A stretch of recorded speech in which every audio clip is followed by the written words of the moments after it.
Hello, स्वागत आहे तुमचं अनुपमाज व्लॉगमध्ये. तर आज मी तुमच्यासोबत शेअर करते परवाचा व्हिडिओ. परवा म्हणजे आमच्या गावाकडे होती ओंकारनाथ महाराजांची रथयात्रा. तर जेव्हा आम्ही गावाकडे गेलो तेव्हा म्हणजे इतकी मोठी रथयात्रा असते की हजारो लोक तिथे येतात. त्यामुळे इथं पोलीस बंदोबस्त वगैरे पण असतो.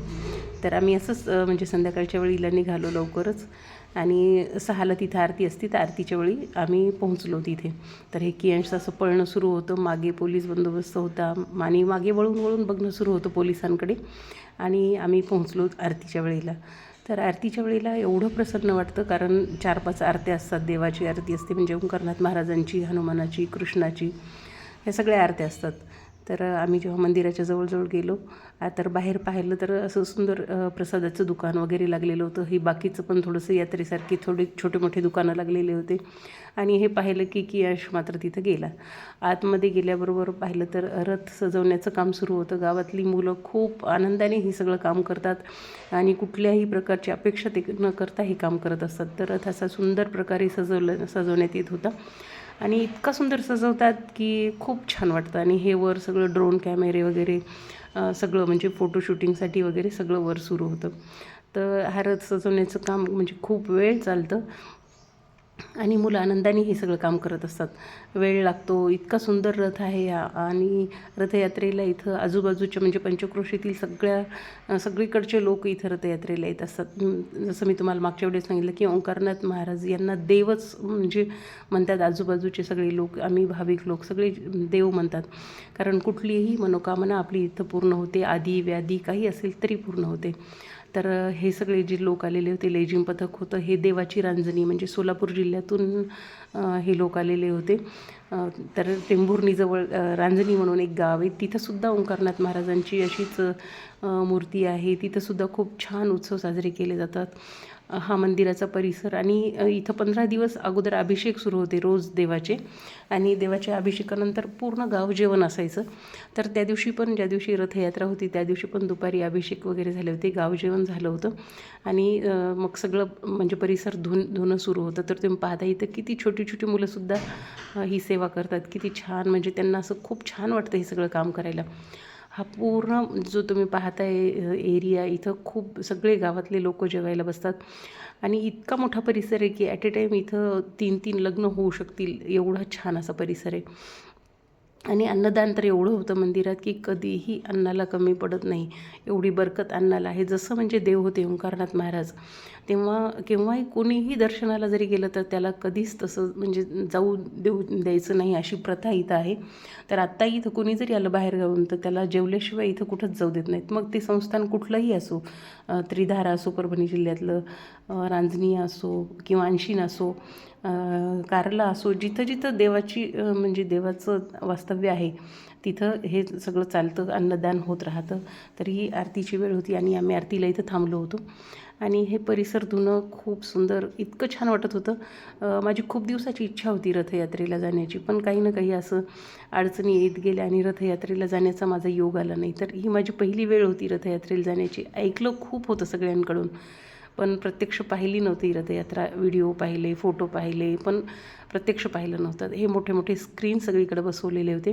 आणि हे जे रांजणीचे लोक आलेले होते ते येतानाच एवढं सुंदर असं वाजवत आले की असं म्हणजे खूप असं संचारतं. भक्ती जी म्हणजे जी भावना असते प्रत्येकाच्या मनामध्ये, ती खूप अशी दाट भावना ह्या मनात असते. आणि त्या भक्तीच्या भावनेने लोक सगळं काही म्हणजे देहभान विसरून जातात. सुंदर असा मंदिराचा परिसर इथं सजवलेला होता. आणि ही दर्शनाची गर्दी आणि सगळीकडं म्हणजे ही अरेंजमेंट सुरू होती. कॅमेराची स्क्रीन सगळीकडे बसवलेली होती, त्याची अरेंजमेंट तुम्ही पाहता. मोठी स्क्रीन इथं बसवलेली होती आणि अशी सगळीकडून चार बाजूने मोठे मोठे स्क्रीन बसवलेले होते. आणि मंदिराचा परिसर खूप छान सजवण्यात आला होता. रथ सजवण्याचं काम ऑलमोस्ट म्हणजे होत आलेलं होतं आणि सगळ्यांचे हात इथं लागतात. असं म्हणतात की या रथयात्रेला जर गेलं तर आपल्या मनातली कुठलीही इच्छा असो पूर्ण होते. काही आजार असेल, तुम्ही मनोभावे केलं तर तेही पूर्ण होतं.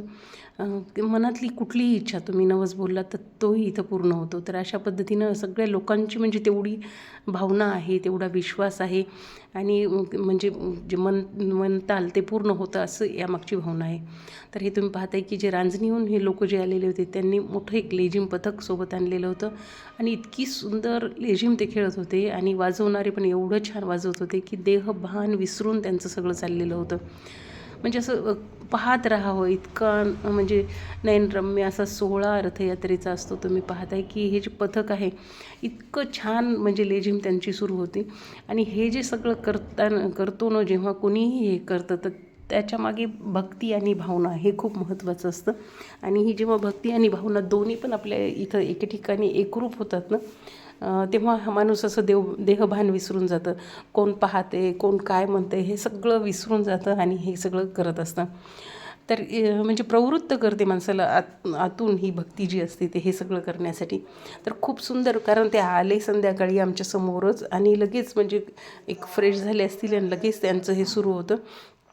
गावातले किंवा इतर गावातले लोक जमायच्या अगोदर त्यांचं हे इतकं सुंदर लेझिमचं सुरू होतं की खूप जण म्हणजे त्यांच्या लेझिमच्या आवाजाने तिथं खूप असं तिथंच थांबले, असे स्तब्ध झाले होते सगळेजण. आणि वाजवणारे तुम्ही पाहताय मध्ये किती छान वाजवत आहेत की असं छान वाटत होतं.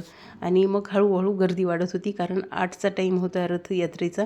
रथयात्रा म्हणजे असतं काय की पूर्ण मंदिराला रथामध्ये ओंकारनाथ महाराजांची मूर्ती बसवलेली असते आणि पूर्ण मंदिराला ह्या रथाने प्रदक्षिणा घातली जाते. 5 प्रदक्षिणा असतात आणि ह्या 5 प्रदक्षिणा तुम्ही पाहता किती सुंदर आतिषबाजी पण इथं सुरू आहे. तर ह्या 5 प्रदक्षिणा घालत असताना हजारो लोक त्या रथाच्या मागे प्रदक्षिणा घालत असतात, कारण प्रत्येकाच्या मनात काही नाही काही इच्छा असते, भावना असते. ही आतिषबाजी तुम्ही पाहताय किती सुंदर दिसते. हे सगळं वातावरण एवढं नयनरम्य, ही खूप छान. आणि ह्या 5 प्रदक्षिणा हजारो लोक रथाच्या मागे मारत असतात. रथ ओढणारे वेगळे असतात, इतके घामाघूम होतात की पण त्यांना असं त्याचं काहीच वाटत नाही. एक उत्साह मनामध्ये असतो. आणि रथयात्रा जी असते तिथं असे प्रत्येकाला असं वाटत असतं की आपण जायचंच आहे दर्शनाला. तर मग तेवढ्या ह्यानी आत्मीयतेने लोक तिथं येतात, त्यांच्या मनातल्या ज्या इच्छा असतात त्या पूर्ण होतात. तुम्ही पाहता की खूप असं हळूहळू गर्दी वाढत होती आणि रथ म्हणजे फिरण्याची वेळ आली होती, प्रदक्षिणा सुरू करण्याची वेळ झालेली होती. तर हा रथही खूप छान पद्धतीने सजवला गेलेला होता. एवढं छान सजवतात आणि त्यानंतर वरती ओंकारनाथ देवांची म्हणजे महाराजांची मूर्ती बसवण्यात येते आणि त्या बाजूला आमचे गुरु असतात. आणि जेव्हा जेव्हा आपण 5 प्रदक्षिणा घालतो हा रथ, आणि जेव्हाही हा हटकेश्वर महादेवाच्या समोर रथ येतो त्यावेळेला तिथं प्रत्येक वेळेला एक एक नारळ फोडलं जातं आणि हा प्रसाद तिथं सगळ्यांना वाटला जातो. तर 5 नारळसुद्धा तिथं फोडले जातात.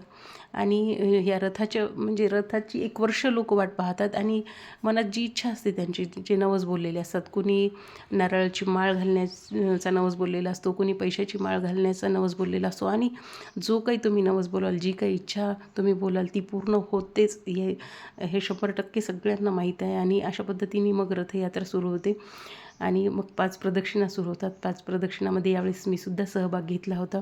असं म्हणतात गावाकडे की महिला मारत नाहीत, पण म्हणजे माझी इच्छा होती, मी पण केलं तर.